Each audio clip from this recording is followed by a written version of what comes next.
نحمدہ ونصلی ونسلم علی رسولہ الکریم اما بعد فاعوذ باللہ من الشیطان الرجیم بسم اللہ الرحمن الرحیم انا انزلناہ فی لیلۃ مبارکۃ انا کنا منذرین صدق اللہ المولانا العظیم۔ حاضرین محترم، رمضان المبارک کے ایک اور اس نشست میں ہم حاضر ہیں، اور آج کا جو ہمارا موضوع ہے وہ ہے شب قدر کی فضیلت کا بیان۔ معمول کے مطابق ہم پہلے قرآن مجید کی چند آیتیں لیں گے، اس کے بعد احادیث مبارکہ کی طرف آئیں گے اس موضوع کی فضیلت کو بیان کرنے کے لیے، اور ہمارا انٹینشن اور گول یہ ہے کہ ہم اس کی فضیلت کو اپنائیں اور اپنی عملی زندگی میں اسے رائج کریں، توفیق باللہ۔ تو آئیے بلا تمہید قرآن مجید کی آیتوں کی طرف آتے ہیں۔ اس میں نے آپ کے سامنے سورہ دخان کی آیت نمبر 3 تلاوت فرمائی ہے، جس میں اللہ رب العزت فرما رہے ہیں کہ بے شک ہم نے اسے ایک بابرکت رات میں اتارا ہے، بے شک ہم ڈر سنانے والے۔ بابرکت رات، اسے اتارا، کسے اتارا؟ قرآن مجید کو۔ اور یہ اللہ رب العزت کی بارگاہ سے اس کی فضیلت بیان ہو رہی کہ برکت والی رات ہے، خیر والی رات۔ What is برکہ؟ We need to understand. Barakah is anything which is maybe in small in quantity but becomes vast when its total expansion is calculated. چھوٹی چیز کا بڑا وسیع ہو جانا جو ہے اسے برکت کہتے ہیں۔ حدیث پاک میں تاجدار کائنات صلی اللہ علیہ وسلم نے اپنا دست اقدس چھاگل میں چھوٹے سے برتن میں ڈالا۔ اب چھوٹے سے برتن میں کتنا پانی ہوگا؟ صحابہ کرام فرماتے ہیں کہ اس برتن سے 1400 صحابہ نے پانی پیا، جانوروں نے بھی اس سے پیا، وضو کیا، سب کچھ کیا۔ تو اسے کہتے ہیں برکت، اللہ کی توفیق، تاجدار کائنات صلی اللہ علیہ وسلم کی دست اقدس سے معجزہ کا ظہور ہونا۔ اب آئیے سورہ قدر کی آیت نمبر 1 to 5 کی طرف آتے ہیں۔ اللہ رب العزت فرماتے ہیں کہ بے شک ہم نے اس قرآن کو شب قدر میں اتارا ہے، اور آپ کیا سمجھے ہیں کہ شب قدر کیا ہے؟ شب قدر فضیلت و برکت اور اجر و ثواب میں ہزاروں مہینوں سے بہتر ہے۔ ایک night is better than 1000 months۔ اس رات میں فرشتے اور روح الامین جبریل امین اپنے رب کے حکم سے خیر و برکت ہر امر کے ساتھ اترتے ہیں۔ یہ رات طلوع فجر تک سراسر سلامتی ہے۔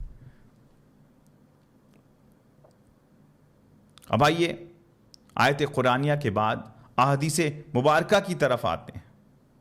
پہلی حدیث حضرت عائشہ صدیقہ رضی اللہ عنہا سے روایت ہے کہ رسول اللہ صلی اللہ علیہ وآلہ وسلم نے فرمایا، شب قدر کو رمضان کے آخری عشرے کے طاق راتوں میں گئے، اور ایک روایت میں ہے کہ رمضان کے آخری 7 طاق راتوں میں تلاش کیا کرو، تلاش کیا کرو۔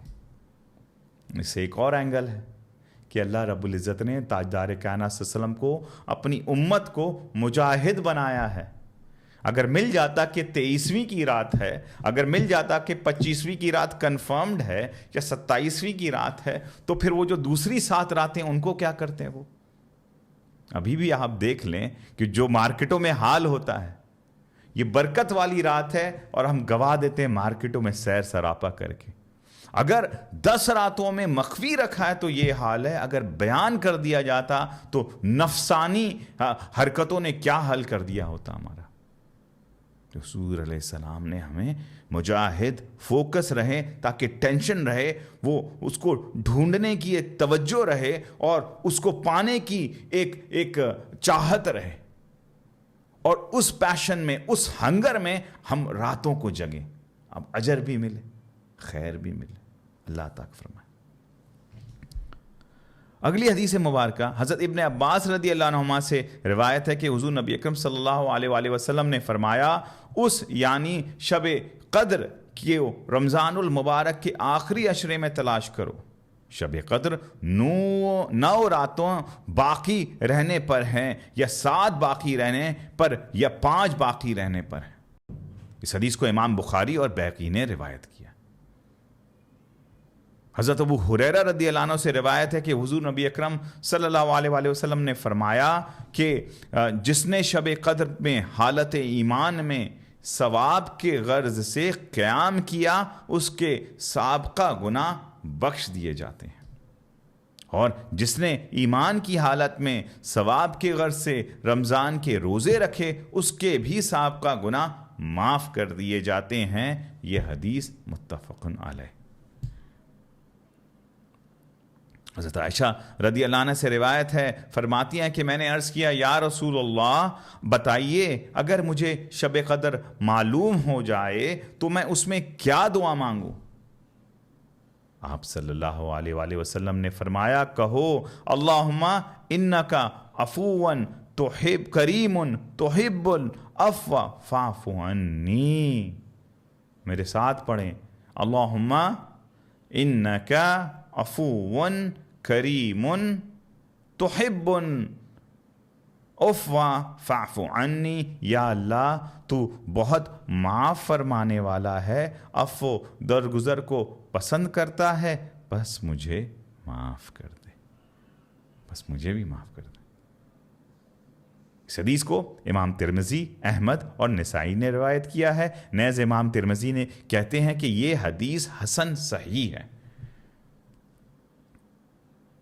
اب آئیے حضرت امام مالک رضی اللہ عنہ سے روایت ہے کہ انہوں نے ثقہ یعنی قابل اعتماد اہل علم کو یہ کہتے ہوئے سنا کہ حضور نبی اکرم صلی اللہ علیہ وآلہ وسلم کو سابقہ امتوں کی عمریں دکھائیں گئیں، یا اس کے بارے میں جو اللہ تعالیٰ نے چاہا دکھایا، تو آپ صلی اللہ علیہ وسلم نے اپنی امت کی عمر کو جو ہے خیال کیا ہوا، سوچا کہ یہ میری امت اس قدر اعمال کر سکے گی جس قدر دوسری امتوں کی ہیں، وہ کم عمر جب انہوں نے دیکھا آقا علیہ السلام،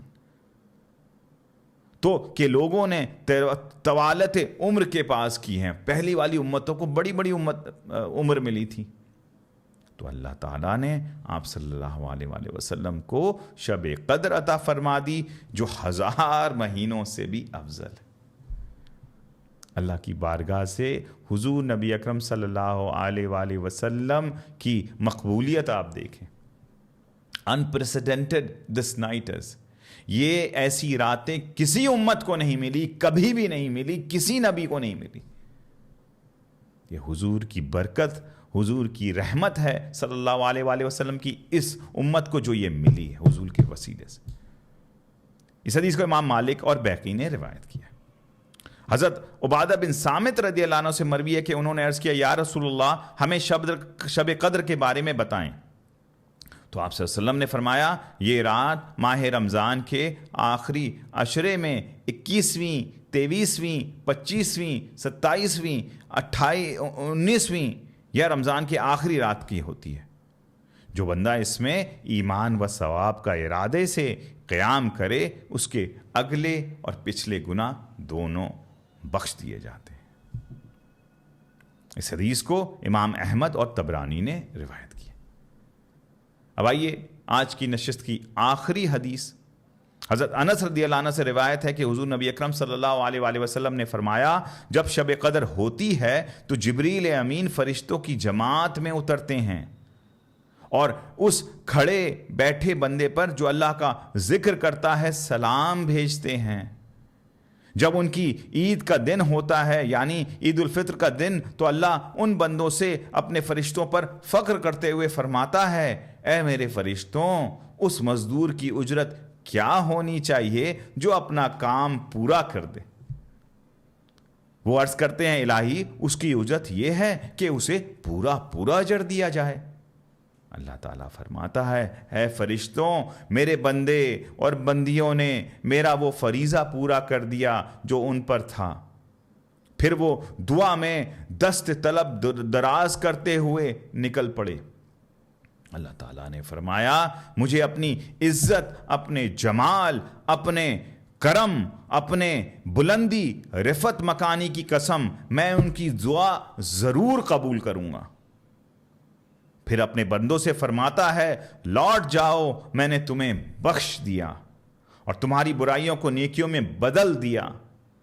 فرمایا پھر یہ لوگ بخشے ہوئے لوٹتے۔ اس حدیث کو امام بہقی نے روایت کیا۔ تو حضرین محترم، یہ ساری احادیث مبارکہ قرآنی آیتیں لیلۃ القدر کی فضیلت کے بارے میں تھیں۔ ہمیں الرٹ ہونا ہے، ہمہ تنگوش ہونا ہے، ہمیں کھیل کود میں زندگیوں کو نہیں بسر کرنا ہے، ہمیں ان راتوں کو جاگنا ہے، قیام کرنا ہے، اور ان راتوں سے اللہ رب العزت کی فضل کرم کو ڈھونڈنا ہے، کیونکہ اللہ کا جو فضل ہے، اللہ کا کرم ہے، اللہ کی بخشش ہے، وہ آواز دے رہی ہے۔ اللہ جانے اگلی رمضان ملے نہ ملے تو کیوں نہ آئیے بخشش کروا لیں۔ اللہ رب العزت کی بارگاہ میں دعا ہے کہ اللہ تعالی ہمیں شب قدر بھی عطا فرمائے اور اپنی بخشش کروانے کی توفیق بھی عطا فرمائے۔ آمین بجاہ سید المرسلین۔